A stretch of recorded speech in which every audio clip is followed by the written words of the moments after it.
প্রিয় শিক্ষার্থীবৃন্দ, জাতীয় বিশ্ববিদ্যালয়ের অনলাইন ক্লাসে তোমাদের সবাইকে স্বাগত জানাচ্ছি এবং আমি উপস্থিত হয়েছি ব্যবস্থাপনা বিভাগের চতুর্থ বর্ষের ইন্ডাস্ট্রিয়াল রিলেশনস বা শিল্প সম্পর্ক চ্যাপ্টার বইয়ের 6 নম্বর লেকচার, যেটি তোমাদের ওখানে দেখবে যে সাবজেক্ট যে আমাদের কন্টেন্ট রয়েছে, সেখানে পঞ্চম যে কন্টেন্ট সেটি হচ্ছে রোল অফ গভর্নমেন্ট এবং রোল অফ গভর্নমেন্টেরই একটি অংশ ওয়েজেস এন্ড স্যালারিজ। আমি সেই ওয়েজেস এন্ড স্যালারিজ নিয়ে আজকে কথা বলবো এবং এটি লেকচার 6। তো ঠিক আছে, তাহলে চলো এই ওয়েজেস এবং গভর্নমেন্টস কি বলে রোল অফ গভর্নমেন্টস এর যে ওয়েজেস এন্ড স্যালারিজ রয়েছে সেই জিনিসটি নিয়ে আমরা একটু আলোচনা করব। শুরুতেই ওয়েজেস এন্ড স্যালারিজ। ওয়েজেস এখানে দেখো যে fixed regular payment earn for work or services typically paid on A daily or weekly basis. আসলে দেখো, দূর থেকে দেখলে বা আপাত দৃষ্টিতে দেখলে কিন্তু ওয়েজেস এবং স্যালারিজ একই জিনিস মনে হবে, কিন্তু ওয়েজেস এবং স্যালারিজ কিন্তু একই জিনিস নয়। সেই জিনিসটি আমরা কিন্তু আজকে দেখবো এবং আমরা আজকে দেখবো যে এই মজুরি বা এই যে ওয়েজেস, সেই ওয়েজের আসলে প্রকারভেদ বা কি কি ধরনের হতে পারে এই যাবতীয় মানে জিনিসগুলো। তো এখানে বলা দেখো যে fixed regular payment earn for work or services typically paid on a day or weekly basis. এখানে স্পষ্ট দেখতে পাচ্ছ যে দৈনিক যে পেমেন্টের ভিত্তিতে যখন দেওয়া হবে বা যখন সেটা সাপ্তাহিকের ভিত্তিতে দেওয়া হবে এবং যেটা কাজের জন্য দেওয়া হবে ফর ওয়ার্ক অর স্পেসিফিক কোনো একটা কাজ বা স্পেসিফিক কোনো একটা সার্ভিসের জন্য দেওয়া হবে, তখন সেটিকে আমরা বলবো সেটা হচ্ছে ওয়েজেস। আর স্যালারি, এখানে দেখো স্যালারিতে বলা হচ্ছে যে fixed regular payment typically paid on a monthly basis. অবশ্যই এটা মাসিক ভিত্তিতে হবে, but often expressed as an annual sum, এবং এটার একটা কিন্তু বাৎসরিক সমষ্টি থাকবে। Made by an employer to an employee. এখানে যে নিয়োগকর্তা থাকবেন ওনার মাধ্যমেই কিন্তু এই যারা কর্মী থাকবে এদের একটা নির্ধারিত থাকবে, এটাকে বেতন বলা হচ্ছে। এবং specially a professional or white collar worker, তো যারা যারা থাকবে এখানে তাদের জন্য। আমরা যদি আরো একটু ডিটেলস বলি এবারে মজুরিকে নিয়ে, তাহলে আমরা এতটুকু বলতে পারি যে আসলে তোমরা দেখবে বা আমরা আরো ডিপলি যাবো একটু পরে, সেটা হচ্ছে দেখো যে আমাদের যে বা বাসস্থান মানে এখানে আমরা যদি আরেকটু বলি তাহলে বলবো যে মজুরি কিন্তু আসলে টাকায় প্রকাশ করা হবে।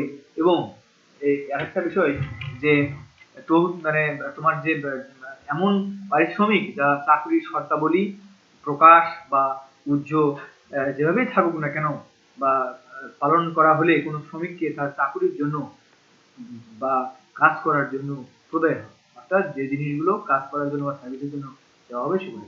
এবং এই জিনিসটি কিন্তু আমরা বললাম যে দৈনিক হতে পারে কিংবা সেটা সাপ্তাহিক হতে পারে। আর যেটা স্যালারি, সেই স্যালারি কিন্তু হচ্ছে ফিক্সড রেগুলার পেমেন্ট, এবং এটা কিন্তু তোমার দেখবা যে এটা কিন্তু মাসিক হয়ে থাকে কিংবা সেটা কিন্তু বাৎসরিক হয়ে থাকে। তো আমরা যদি আরো ডিপলি এই জিনিসগুলোকে আলোচনা করি তাহলে বলবো যে আসলে একটা প্রতিষ্ঠানে যখন স্থায়ীভাবে বা কোনো একটা নির্দিষ্ট সময়ের জন্য যখন নিয়োগপ্রাপ্ত কর্মীদের তাদের কায়িক এবং মানসিক শ্রমের জন্য নির্দিষ্ট সময় অন্তর অন্তর যে প্রদেয় অর্থ প্রদান করা হবে সেটি হচ্ছে বেতন, অর্থাৎ স্যালারি। যখন নির্দিষ্ট সময় অন্তর অন্তর দেওয়া হবে। আর যখন মজুরির কথা বলা হচ্ছে যে তাদের যখন কায়িক শ্রম থাকবে সেই কায়িক শ্রমের জন্য যে প্রদেয় অর্থ সেটা কিন্তু আমরা বলবো সেটা হচ্ছে মজুরি। তাহলে এখানে বুঝতেই পারছো যে একটি হচ্ছে কায়িক শ্রম থাকতে পারে এবং আরেকটি হচ্ছে মানসিক শ্রমও থাকতে পারে, সেটা হলো স্যালারি। আর যেটা ওয়েজেস সেটি হচ্ছে এখানে শুধুমাত্র কায়িক শ্রম থাকে, এটা একটা পার্থক্য। আর আমরা মোটামুটি পার্থক্য বলেছি। তো যাই হোক প্রিয় শিক্ষার্থী, এরকম আরো অনেক কিছু আছে, তোমরা তোমাদের বই আছে, তোমরা সেই বইগুলো দেখলেই এই যে ওয়েজেস এবং স্যালারির যে পার্থক্য, বেসিক পার্থক্য, সেই পার্থক্যগুলো তোমরা বুঝে যাবে। আসলে আরো একটা ব্যাপার বলা যেতে পারে, সাধারণত উৎপাদনের সাথে জড়িত যে কর্মীগুলো থাকে তাদেরকে কিন্তু ওয়েজেস দেওয়া হয়। আর উৎপাদনের সাথে যেগুলো জড়িত নয়, উৎপাদন প্রক্রিয়া এবং প্রতিষ্ঠানের যে মানে যাদের পরোক্ষ ভূমিকা থাকে উৎপাদনে এবং অবশ্যই গুরুত্বপূর্ণ ভূমিকা থাকে তাদেরকে কিন্তু বেতন প্রদান করা হয়। তো এই জিনিসগুলো ছিল এবং আমরা অলরেডি বলে ফেলেছি। এবং মোটামুটি স্থায়ী এবং যে নিয়মিত যারা কর্মী থাকবে তাদেরকে কিন্তু বেতন দেওয়া হয়। আর সরাসরি উৎপাদনের সাথে জড়িত যারা এবং যারা তোমার হচ্ছে যে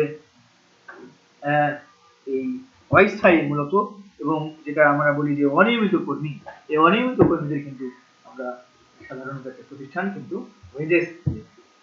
তো যাই হোক, এবারে দেখো আমরা যাব ওয়েজের মানে আসলে গুরুত্ব কত, importance of a good wages structure.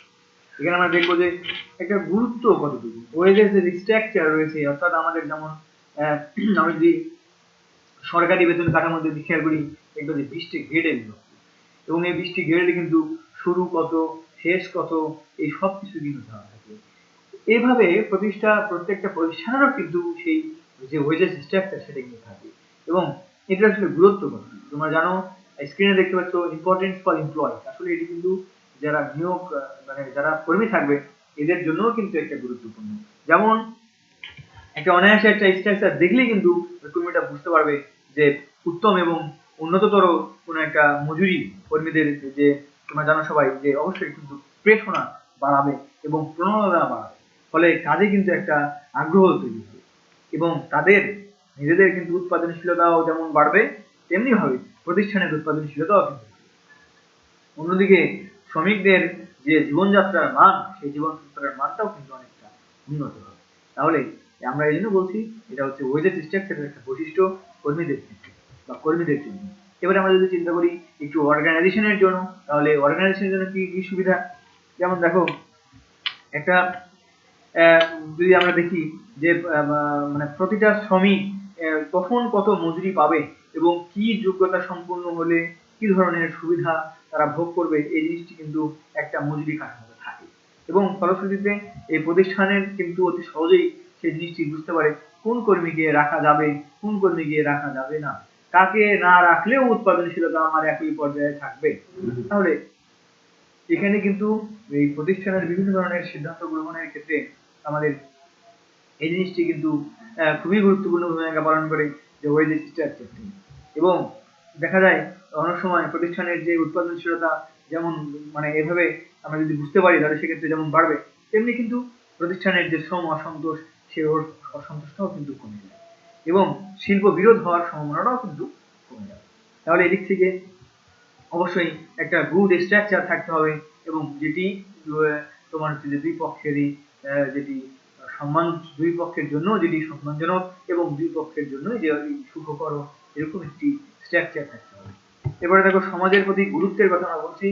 সমাজের প্রতি গুরুত্ব অর্থাৎ যে উত্তম মজুরি, সেই উত্তম মজুরি কিন্তু সমাজ তথা অর্থনীতিতে কিন্তু দ্বিমুখী প্রভাব ফেলবে, এবং মজুরি অধিক হলে শ্রমিকদের কিন্তু জীবনযাত্রার মান বেড়ে যাবে এবং তাদের যে ক্রয় ক্ষমতা, সেই ক্রয় ক্ষমতাও কিন্তু বেড়ে যাবে।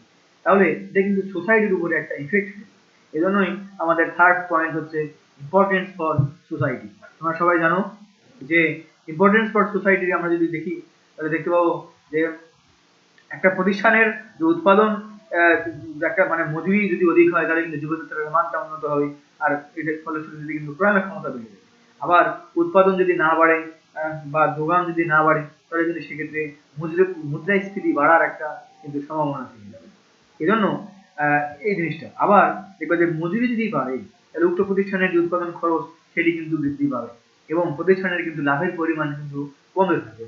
আবার অন্যদিকে যদি আমরা চিন্তা করি যে মজুরি যদি কম হয়, তাহলে কিন্তু শ্রমিক কর্মীদের যে ক্রয় ক্ষমতা সেটি কিন্তু কমে যাবে এবং জীবনযাত্রার মানটাও কিন্তু নিম্নমানের হবে। আর এটা কিন্তু অবশ্যই একটা যে সামগ্রিক অর্থনীতি বলবো আমরা, সেই ম্যাক্রো ইকোনমিক্সে সেটা কিন্তু একটা প্রভাব লক্ষ্য করা যাবে।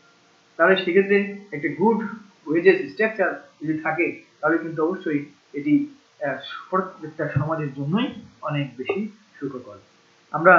এবারে আমরা দেখব যে আসলে ওয়েজেস এর যে বিষয়টি, আমাদের যে ওয়েজেস আসলে কি কি ধরনের হতে পারে, হ্যাঁ, অর্থাৎ আমাদের টাইপস অফ ওয়েজের কথা আমরা বলবো এখন।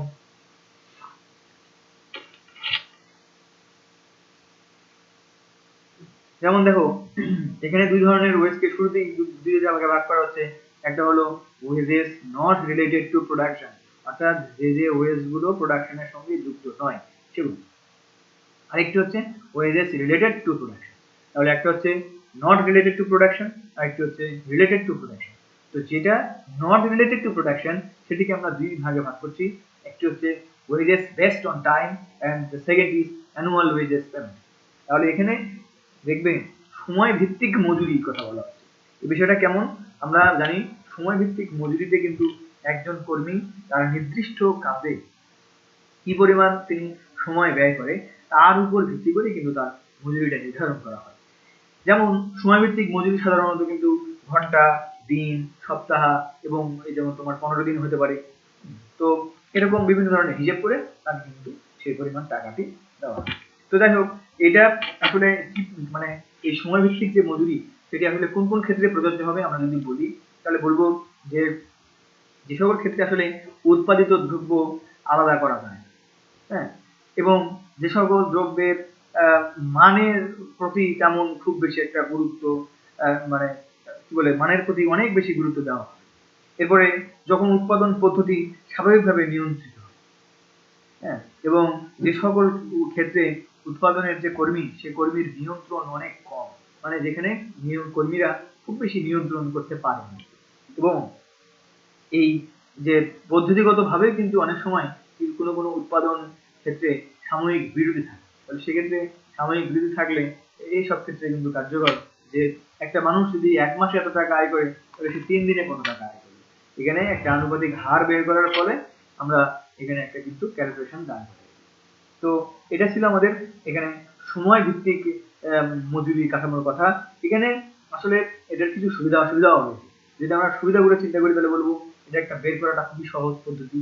এটার যে অপচয়, হ্যাঁ, এটার যে কাজের যে তোমার কর্মীদের যে কাজের তাড়া, এখানে কিন্তু তাড়া থাকে এবং সাবধানতার সাথে সবাই কাজ করে, ফলশ্রুতিতে কিন্তু অপচয়টা হ্রাস পায় বা শ্রমের অপচয়টা কিন্তু হ্রাস পায়। আবার আরেকটা বিষয় দেখবে যে শিল্প সম্পর্কে কিন্তু উন্নয়ন ঘটে এই সময়ের জন্য, কেননা যখন তুমি সময় বেস স্যালারি দিবে তখন কিন্তু দেখবে যে তারা কিন্তু অনেক বেশি সময় দিতে চায়। এরপরে আমরা দেখতে পারি সংযোজিত উৎপাদন করা কিন্তু সম্ভব হবে, অর্থাৎ এখানে শিল্প প্রতিষ্ঠানে যখন মাথাপিছু যে উৎপাদন সেই উৎপাদন কিন্তু করা যাবে।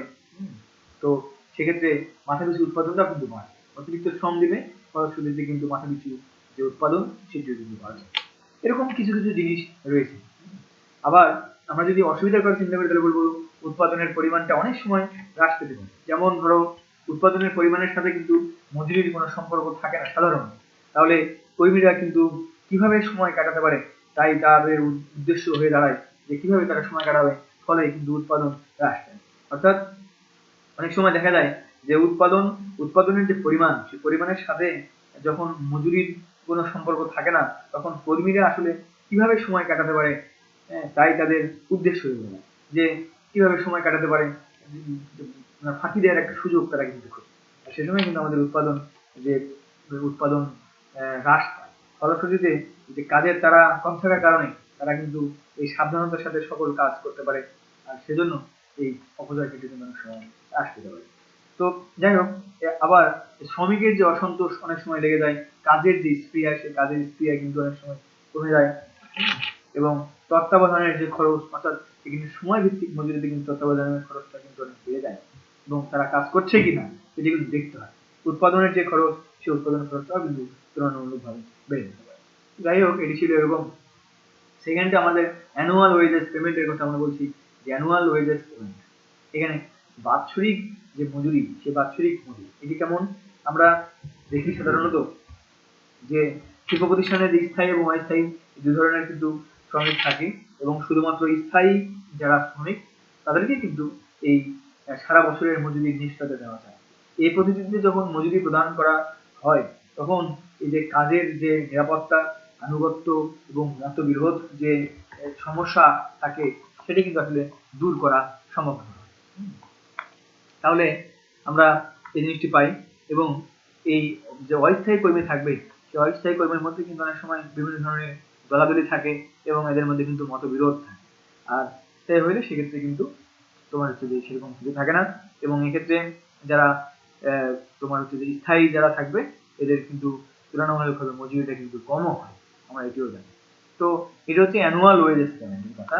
অর্থাৎ আমি আবার বলছি যে আসলে যারা স্থায়ী শ্রমিক থাকবে এদেরকে অনেক সময় কিন্তু সারা বছরের যে মজুরি সেই মজুরি প্রদানের নিশ্চয়তা দেওয়া হয় এবং 1 বছরের মজুরি পে করা হয়। তো এইসব জিনিস হচ্ছে আমাদের অ্যানুয়াল ওয়েজেস পেমেন্টের কথা। এভাবে কিন্তু আমরা দিয়ে থাকি। এবার আমরা যাচ্ছি যে উৎপাদন, যে জিনিসগুলো উৎপাদনের সাথে সরাসরি সম্পর্কিত, অর্থাৎ ওয়েজেস রিলেটেড টু প্রোডাকশন, উৎপাদনের সাথে সরাসরি সম্পর্কিত। যেমন আমরা এখানে দেখো শুরুতে লিখি piece rate system of wages, অর্থাৎ ঠিকাহার মজুদ পদ্ধতি। ঠিকাহার মজুদ পদ্ধতি কেমন, মানে ঠিকাহার মজুদ যেটা মজুরি, এটাকে আসলে কার্যভিত্তিক মজুরি প্রথাও অনেক সময় বলে। আসলে এই পদ্ধতিতে কিন্তু একজন কর্মী যে পরিমাণ কাজ করবে ঠিক সে পরিমাণে কিন্তু সে মজুরি পাবে। অর্থাৎ ঠিকাহার পদ্ধতিতে সময়ের চেয়ে উৎপাদিত যে দ্রব্য, সেই দ্রব্যের বা সেবার উপরে কিন্তু বেশি গুরুত্ব আরোপ করা হচ্ছে। এবং যেমন ধরো আমরা একটু উদাহরণ দিই, যে চা বাগানে যদি একটা মানে ঠিকা শ্রমিককে প্রতি কেজি পাতা তোলার জন্য যদি 3 টাকা করে দেওয়া হয়, তাহলে সেক্ষেত্রে তিনি যত কেজি পাতা তুলবেন তাকে আমরা যদি 3 দিয়ে গুণ করি, তাহলে সেক্ষেত্রে তার টোটাল মজুরিটা তিনি পেয়ে যাবেন। এরকম হচ্ছে, এটা হচ্ছে ঠিকা পদ্ধতি আমরা বলছি, যে পিস রেট সিস্টেম অফ তোমার হচ্ছে যে ওয়েজেস। আসলে এটার কিছু উপযুক্ত ক্ষেত্র রয়েছে, মানে কোন কোন ক্ষেত্রে আমরা এই কাজগুলো করতে পারি। দেখো, যেসব ক্ষেত্রে তোমার অবিরাম তত্ত্বাবধানের প্রয়োজন হবে না বা তত্ত্বাবধান করা সম্ভবপর হয় না, সেসব জায়গায়, কিংবা দেখা যাবে যে যেসব উৎপাদনের দ্রব্যের পরিমাণের সাথে কর্মীর দক্ষতার একটা সংযোগ থাকবে, সেখানে এসব জায়গায়, কেননা এখানে চুক্তিভিত্তিক করতে গেলে কিন্তু প্রতিষ্ঠানের কিন্তু অনেক লাভ আসে। এটার ক্ষেত্রে কিছু সুবিধা আছে, উৎপাদন বৃদ্ধি পেতে পারে, এখানে যন্ত্রপাতির যত্ন নেওয়া সম্ভব হতে পারে, উৎপাদনের যে ব্যয় সেটি কিন্তু হ্রাস পায়, কর্ম উদ্দীপনা সৃষ্টি হবে, তত্ত্বাবধান নেওয়া লাগে না, সেজন্য দেখবে যে এই তত্ত্বাবধানের যে ব্যয় সেটি কিন্তু এটা লাগে না। আবার আমরা যদি দেখি অসুবিধা, কিছু অসুবিধাও কিন্তু এখানে লক্ষ্য করা যেতে পারে। যেমন অনেক সময় দেখা যেতে পারে যে উৎপাদনের উপরে ভিত্তি করে যে মজুরি প্রদান করা হয়, কর্মীরা কিন্তু অনেক সময় মজুরির আশায় উৎপাদন বাড়ানোর চেষ্টা করে। উৎপাদন বাড়ানোর যখন চেষ্টা করবে তখন কিন্তু সেক্ষেত্রে কাঁচামালের কিন্তু অপচয় ঘটবে এবং যন্ত্রপাতির কিন্তু অপব্যবহার বৃদ্ধি পাবে। হ্যাঁ, এরকম জিনিস। আবার গুণগত মান কিন্তু অনেক সময় হ্রাস পায়, কেননা সে অতিরিক্ত সে টাইম দিবে, সেক্ষেত্রে বা অতিরিক্ত সে শ্রম দিবে, সেক্ষেত্রে এই যে আমরা বলছি সময়ের সঙ্গে কিন্তু না, এটা কিন্তু উৎপাদনের সাথে জড়িত, তাহলে সেক্ষেত্রে কিন্তু সে বেশি উৎপাদন করতে চাইবে। আর বেশি উৎপাদন করতে চাওয়া মানে সে কিন্তু তাদের কাছ থেকে কিন্তু যে কোয়ালিটি প্রোডাক্ট সেটি কিন্তু অনেক সময় ব্যাহত হয়, উৎপাদন হয়। অনেক সময় মনোবল ভেঙে যেতে পারে। হ্যাঁ, যে কর্মীদের সবার সমান যোগ্যতা থাকে না, ফলশ্রুতিতে কেউ অনেক বেশি কাজ করবে, কেউ হয়তো একটু কম কাজ করবে, ফলশ্রুতিতে তাদের যে ওয়েজেসের কিন্তু অনেক বেশি পার্থক্য চলে আসে। আর সে কারণে যখন ওয়েজেসের মধ্যে অনেক বেশি পার্থক্য চলে আসে, তখন দেখা যায় যে এখানে কিন্তু একটা লজ্জার সম্মুখীন হতে যায়, এখানে মনোবল ভেঙে যায়। এরকম আরো কিছু রয়েছে। অনেক সময় কেউ কাজ করতে পারে না, তখন সে কিন্তু অল্প টাকায় কাজ পায়, সেক্ষেত্রে এই যে বেকারত্বের ক্ষেত্রে, এই বেকারত্বের যে সংকট, সেই সংকট কিন্তু সৃষ্টি। তো এরকম কিছু ছিল। আবার আমরা যদি দেখি ইনক্রিজিং পিস রেট, আমরা যেটা বলছি increasing piece rate method of wages, তাই জন্য অবশ্যই দেখতে হচ্ছে 2 নম্বরে যে ক্রমবর্ধমান টিকা মানে ঠিকা হার পদ্ধতি বা ঠিকা হার মজুরি পদ্ধতি। এটা কেমন, আমরা বলছি যে আসলে দেখো যে ক্রমবর্ধমান যে ঠিকা হার মজুরি, সেই মজুরি থেকে উৎপাদনের বৃদ্ধির সাথে সাথে মজুরির হারও বৃদ্ধি পায়। অর্থাৎ এখানে এরকম যে তোমার উৎপাদিত দ্রব্যের পরিমাণের চেয়ে যখন চাহিদা বেশি হয়ে যাবে, তখন কিন্তু এ ধরনের পদ্ধতি অধিকতর কার্যকর করবে। অর্থাৎ এখানে আমি আবার বলছি যে যখন ক্রমবর্ধমান মানে যে ঠিকা হার মজুরি, এই মজুরি যে কিভাবে উৎপাদন বৃদ্ধির সাথে সাথে মজুরির হারও বৃদ্ধি পাবে। অর্থাৎ এই পদ্ধতিতে কিন্তু একক মানে প্রতি একক উৎপাদন বৃদ্ধির সাথে সাথে মজুরি হার বৃদ্ধি পাবে। হয়তো এখানে বলা হলো এরকম যে তুমি যদি 200টা উৎপাদন করতে পারো, তাহলে সেক্ষেত্রে আমি পার ইউনিট প্রোডাকশন 10 টাকা করতে, আর 200টার উপরে যদি উৎপাদন করতে পারবে, তাহলে যেই কয়েকটা উৎপাদন করবে সেটার জন্য আমি তোমাদেরকে 15 টাকা দেব। তাহলে এই যে বিষয়টা দাঁড়ালো, অর্থাৎ উৎপাদনের একক যত বাড়বে আমার আয়টাও কিন্তু ঠিক ততটাই বাড়বে। তো এই বিষয়টা এরকম ছিল। আরেকটা হচ্ছে ক্রমহ্রাসমান, যেটাকে আমরা বলছি যে ক্রমহ্রাসমান ঠিকা হার পদ্ধতি। এখানে এই পদ্ধতিতে কিন্তু উৎপাদন বৃদ্ধির সাথে সাথে দেখা যাবে যে হয়তো মজুরি কমতে থাকবে। যেমন এটা একটা অস্বাভাবিক পদ্ধতি অবশ্যই, এবং কারণ উৎপাদন বৃদ্ধির সাথে সাথে মজুরি বাড়ানো যেতে পারে, এতে মালিকের ক্ষতি হয় না।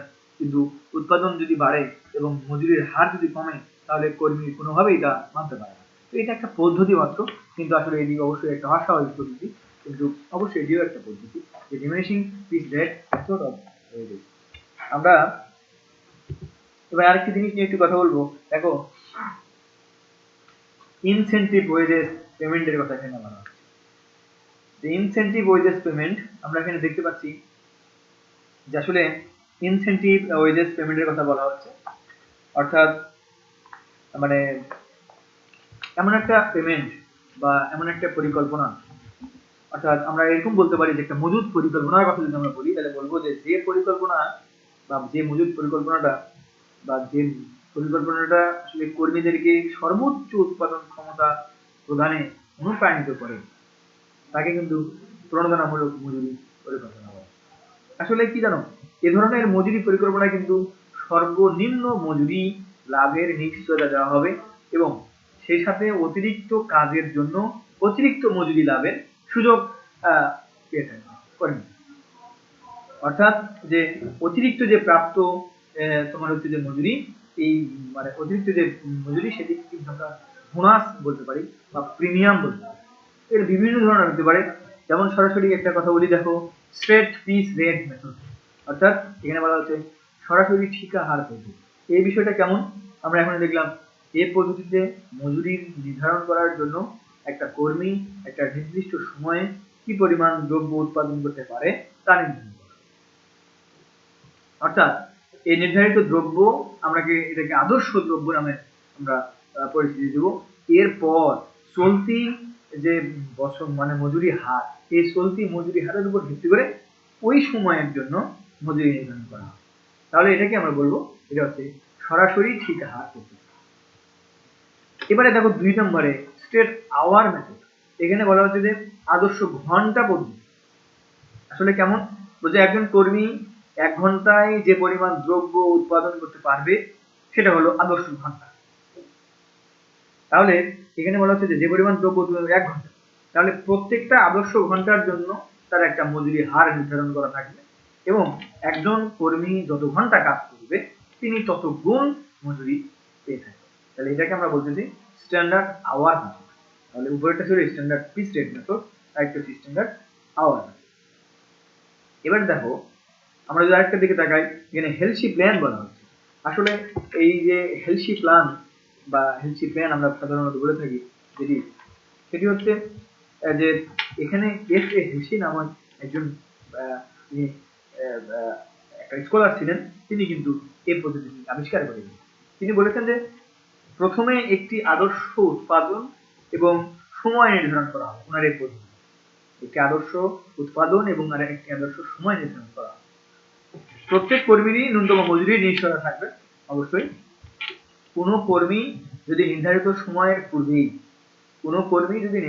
সময়ের পূর্বেই সেই আদর্শ উৎপাদনটি করে ফেলে, তাহলে বেঁচে যাওয়া যে সময় থাকবে সে সময়ের জন্য সে মজুরি পাবে। সাধারণত যে সময় বাঁচবে তার জন্য সে 50% মজুরি সে পাবে। তাহলে এখানে এটা হলো এই হেলসি প্ল্যান। তাহলে এই বিষয়টা আমরা বুঝলাম যে পরবর্তী যে সময় থাকবে তার হাতে সে ওই সময়ের জন্য সে 50% মজুরি পাবে। তাহলে এতে কিন্তু কি হবে, এই যে প্রণোদনামূলক মজুরি প্রদানের কথা বলছে, কর্মীরা কিন্তু স্বেচ্ছায় প্রণোদিত হয়ে যে কাজগুলো করে থাকবে বা ভালো বেতন পাবে এটা প্রতিষ্ঠান। এবং আমরা যদি দেখি এবারে এই আমরা দেখি রোয়ান প্ল্যান। আমরা দেখো রোয়ান প্ল্যান আমরা 4 নম্বরে যদি খেয়াল করি, রোয়ান প্ল্যান আসলে ডেভিড রোয়ান নামের একজন, তিনি কিন্তু এই পদ্ধতি আবিষ্কার করেছিলেন 1901 সালে এবং এটার সাথে কিন্তু একটা হেলসি পরিকল্পনার একটা মিল রয়েছে এবং সেখানে একটা মানে রোয়ানের যে পরিকল্পনা, এখানে একটা আদর্শ মান থাকবে, একটা আদর্শ সময় থাকবে, একটা ন্যূনতম বা নিম্নতম একটা মজুরি থাকবে, একটা বোনাস থাকবে। তবে এখানে আদর্শ সময় এবং যে সংক্ষেপিত সময়, এই সংক্ষেপিত সময়ের যে অনুপাত, সেই অনুপাতের দ্বারা কিন্তু বোনাস হারটা নির্ধারিত হবে। তাহলে এখানে কিভাবে নির্ধারিত হবে, আমরা আবার বলছি আদর্শ সময় এবং সংক্ষেপিত সময়ের অনুপাত, এই অনুপাত দ্বারা কিন্তু বোনাসের যে হার সে হারটি নির্ধারিত হবে। এভাবে কিন্তু একটির পর একটা, এটা কিন্তু অবশ্যই একটা বৈজ্ঞানিক পদ্ধতি এবং বৈজ্ঞানিক পদ্ধতিতেই কিন্তু এই বোনাসটি বের করা হয়। আমরা যদি 5 নম্বরের কথা খেয়াল করি তাহলে বলবো 5 নম্বরটা হচ্ছে আমাদের বিডক্স পরিকল্পনা। এই বিডক্স পরিকল্পনাতে আসলে যেভাবে এই পদ্ধতিতে কিন্তু আদর্শ সময় নির্ধারণ করার জন্য গতি ও সময় নিরীক্ষা করা, অর্থাৎ এখানে কাজ করার গতি এবং সময় নিরীক্ষা করা হবে এবং আদর্শ সময় হিসেবে এটাকে 1 মিনিট এবং আদর্শ যে সময় সেই সময়টিকে আমরা মানে বিভিন্ন একটা একক দিয়ে প্রকাশ করতে হবে। আর প্রত্যেকটা কর্মীকে কিন্তু এই আদর্শ সময়ের চেয়ে কম সময়ে কাজ সম্পাদন করার জন্য প্রণোদিত করা হয়। তাহলে একটা নির্দিষ্ট সময়ের কথা বললাম এবং এই নির্দিষ্ট সময়ের বা আদর্শ সময় এই সময়ের মধ্যে শেষ করতে হবে, কিন্তু প্রত্যেকটা কর্মীকে বিডক্স বললেন যে তাহলে ওই সময়ের কিন্তু আগেই সেই কাজগুলোকে শেষ করতে বলা হয়। কারণ আমরা এখানে বলছি যে সংক্ষিপ্ত যে সময় সেই সময়ের জন্য কর্মীকে কিন্তু বোনাস প্রদান করা হয়, যে কতটুকু সে করলো সবকিছু কিন্তু আমাদের এখানে প্রণোদনামূলক, এইগুলো হচ্ছে মজুরি এবং সবকিছু কিন্তু এখানে প্রণোদনার বিষয় চলে আসে। এবারে দেখো আমরা যদি 6 নম্বরের দিকে খেয়াল করি, এমারসনস এফিসিয়েন্সি প্ল্যান। এই এমারসনস এফিসিয়েন্সি প্ল্যান এখানে বলা হচ্ছে যে এখানকার এমারসনের যে দক্ষতা পরিকল্পনায় যে দক্ষতা অনুসারে কিন্তু বোনাস প্রদান করা হচ্ছে। অর্থাৎ এখানে এরকম ভাবে দেওয়া হচ্ছে যে দক্ষতা বলতে কিন্তু এখানে আদর্শ সময় এবং কাজের যে প্রকৃত সময়, আদর্শ সময় এবং কাজের যে প্রকৃত সময় এদের অনুপাতকে বোঝানো হয় এবং যে আদর্শ সময় সে আদর্শ সময়কে কিন্তু কাজ সম্পাদনের যে সময় সেটি দ্বারা যদি ভাগ করা যায় তাহলে আমরা কর্মীর দক্ষতা পেয়ে যাব। এবং যে সকল কর্মীদের দক্ষতা স্পষ্টভাবে বলেছেন 67% তাদের নির্ধারিত ঘন্টা হারে বোনাস প্রদান করা হয়, ওই আমাদের যে ভাগফল বেরোবে সেটি। আর যদি যেমন ধরো 90% দক্ষতার জন্য 10%, উনি কিন্তু বললেন 90% দক্ষতার জন্য 10% তিনি এক্সট্রা পাবেন, 100% দক্ষতার জন্য পাবেন 20% এবং 100% এর বেশি দক্ষতার জন্য তারা পাবে 30% বোনাস। তাহলে এই যে একটা ইনসেন্টিভ, এটাও কিন্তু একটা ইনসেন্টিভ, যেরকম আমরা কর্মদক্ষতার মাধ্যমে মূল্যায়নের মাধ্যমে এই জিনিসটি দিচ্ছি। এটা ছিল এফিসিয়েন্সি প্ল্যান, অর্থাৎ ইমারসনস এফিসিয়েন্সি প্ল্যান। এরপরে আমরা যদি আরেকটার দিকে তাকাই তাহলে বলবো দেখো differential fees rate system of Taylor. দেখো টেলর, এফডব্লিউ টেলর আমরা জানি যে বৈজ্ঞানিক ব্যবস্থাপনার জন্য ওনার যে থিম সেটা কেমন ছিল, তিনি বললেন যে কর্মীদের আবিষ্কার করলেন তিনি একটা, এবং টেলর কিন্তু দক্ষ এবং অদক্ষ এই দুটি কর্মীদের মজুরি প্রদানে 2 ধরনের মজুরি প্রদানের কথা বা পদ্ধতির কথা বলেন। তার মতে কি চিন্তা করলেন তিনি, যে কাজের একটা আদর্শ মান থাকবে এবং যে কর্মী ওই আদর্শ মান বা তার ঊর্ধ্বে উৎপাদন করবে তাকে উচ্চ হারে তোমার হচ্ছে যে মজুরি প্রদান করা হবে, আর যে কর্মী আদর্শ মানের নিচে উৎপাদন করবে তাকে নিম্ন হারে মজুরি প্রদান করা হবে। অর্থাৎ এখানে 2 ধরনের মজুরি কথা।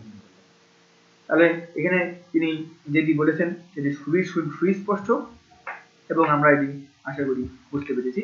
এবারে দেখো আরেকটি বিষয়, গ্যান্ট টাস্ক। আমরা বলছি যে গ্যান্ট টাস্ক তিনি হেনরি লরেন্স গ্যান্ট, তিনি ছিলেন কিন্তু এফডব্লিউ টেলরের একজন সহযোগী এবং ওই টেলরের যে মজুরি সেই টেলরের মজুরির হারের যে অসুবিধা সেই অসুবিধাটা দূর করার জন্য তিনি একটি মাত্র মানে সময় ভিত্তিক মজুরি নির্ধারণ করে দিলেন বা পরামর্শ দিলেন।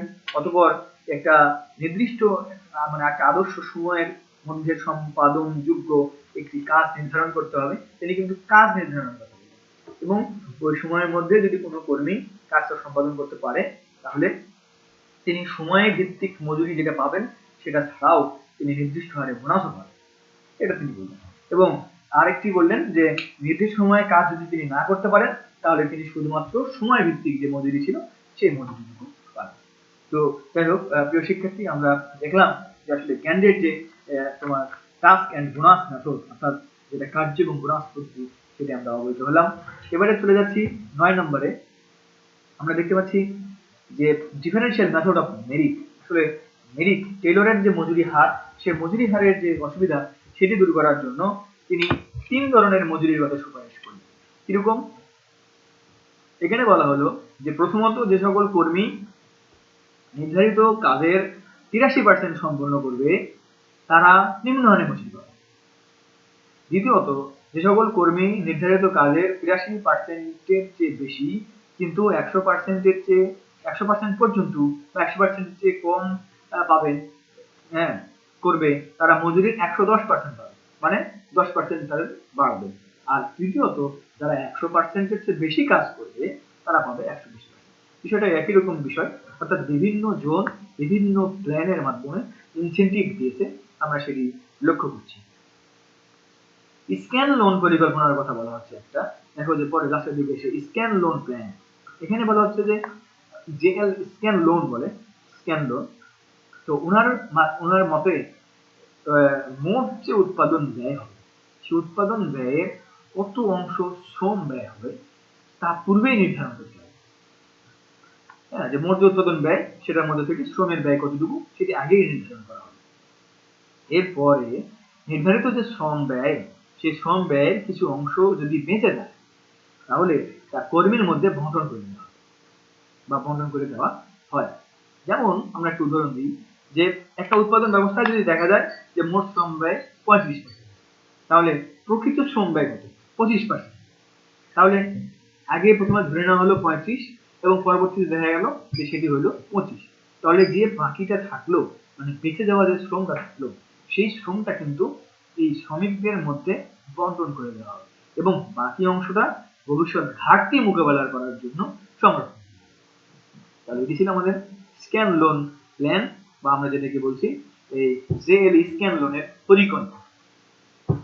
এবারে দেখো আমাদের রুকা, AW রুকার, উনি কিন্তু রুকার, আমরা যেটাকে সাধারণত রুকার প্ল্যান বলে থাকি, সেই রুকার প্ল্যানে কি বলা আছে যে পরিকল্পনায় যারা কর্মী থাকবে, এই কর্মীদের দ্বারা উৎপাদিত যে দ্রব্যের মূল্য এবং তাদের যে অর্জিত আয়, এই দুটির মধ্যে একটি সম্পর্ক তিনি ব্যবস্থা করে গেলেন, বা তিনি সম্পর্ক রাখার ব্যবস্থা করলেন। এবং এখানে কি উৎপাদিত দ্রব্যের মূল্যের মধ্যে উৎপাদন প্রক্রিয়ার খরচ নির্ধারণ করা। এখানে বলা হচ্ছে যে উৎপাদিত যে দ্রব্য, সেই উৎপাদিত দ্রব্যের যে মূল্য, এই মূল্যের মধ্যে উৎপাদন প্রক্রিয়ার যে খরচ সেটি নির্ধারণ করা হয় এবং উৎপাদন খরচটা বাদ দেওয়ার পরে একটা নির্দিষ্ট অংশ মজুরি পাবে বা মজুরি হিসেবে সেটি দেওয়া হবে, আরেকটি অংশ বোনাস হিসেবে কর্মীদেরকে দেওয়া হবে। তাহলে এখানে তবে এখানে আরেকটি বিষয়, যে কি পরিমাণ আসলে মজুরি হবে আর কি পরিমাণ আসলে বোনাসের পরিমাণ হবে, এটি কিন্তু নির্ধারণ করবে এই কমিটি। একটা কমিটি থাকবে, সেই কমিটি কিন্তু নির্ধারণ করবে। এবারে দেখো আমরা আরেকটি দেখছি sliding scale plan. Sliding scale plan, এই স্লাইডিং স্কেল প্ল্যানের কথা আমি বলছি যে আনুপাতিক যে পরিবর্তন, এখানে আনুপাতিক পরিবর্তন পরিকল্পনা বলা হয় যে স্লাইডিং স্কেল প্ল্যান। এই স্লাইডিং স্কেল প্ল্যানে আমরা এখানে কি হয় যে আনুপাতিক যে পরিবর্তন পরিকল্পনা, এই আনুপাতিক পরিবর্তন পরিকল্পনা অনুসারে জীবনযাত্রার মানের সাথে মজুরির কিন্তু একটা সম্পর্ক রয়েছে। এখানে বলা হচ্ছে যে এই পরিকল্পনা অনুসারে দ্রব্যমূল্য অনুযায়ী মজুরির হার নির্ধারণ, অর্থাৎ দ্রব্য মূল্য যদি বৃদ্ধি পায় তাহলে মজুরি বৃদ্ধি পাবে এবং দ্রব্য মূল্য যদি হ্রাস পায় তাহলে মজুরিও হ্রাস পাবে। এবং এখানে তাহলে বোঝা যাচ্ছে জীবনযাত্রার মান এবং দ্রব্যের যে বিক্রয় মূল্য সেটি এবং মুনাফা করতে হবে সেটি, এই সবকিছুর উপরেই কিন্তু মজুরি হারটা নির্ধারিত হবে। তাহলে এটাও কিন্তু এই ইনসেন্টিভ ওয়েজেস পেমেন্টস এর মধ্যে অংশ, স্লাইডিং স্কেল প্ল্যান। আর সব শেষে যেটা দেখতে পাচ্ছি আমরা যে প্রফিট শেয়ারিং প্ল্যান।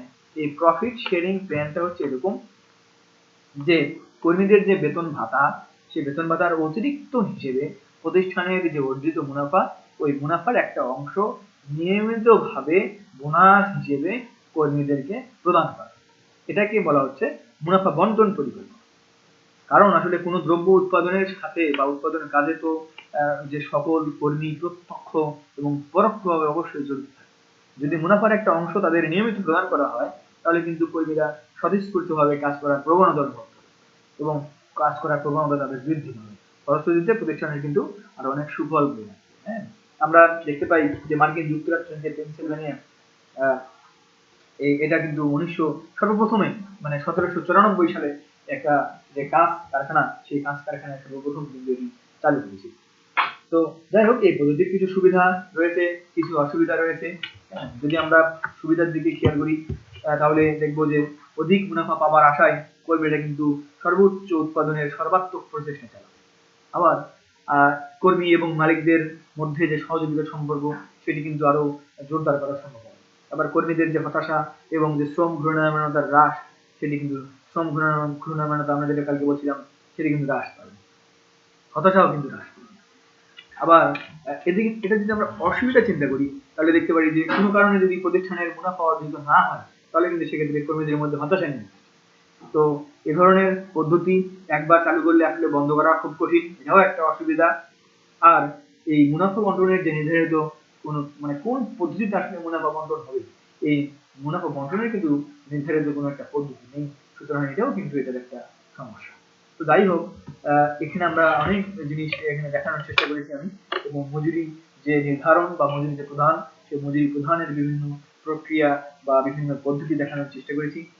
তো যারা তোমরা এই ক্লাসটি উপভোগ করলে তাদের সবাইকে আবারও ধন্যবাদ জানাচ্ছি, এবং আজকের এই ক্লাসটি যারা উপভোগ করেছো তাদের সবাইকে সাধুবাদ জানিয়ে, তোমাদের সবাই মঙ্গল কামনা করে, সবাইকে ধন্যবাদ জানিয়ে আজকের মতো এই ক্লাসটি থেকে বিদায় নিচ্ছি। সবাই ভালো থাকবে, সুস্থ থাকবে।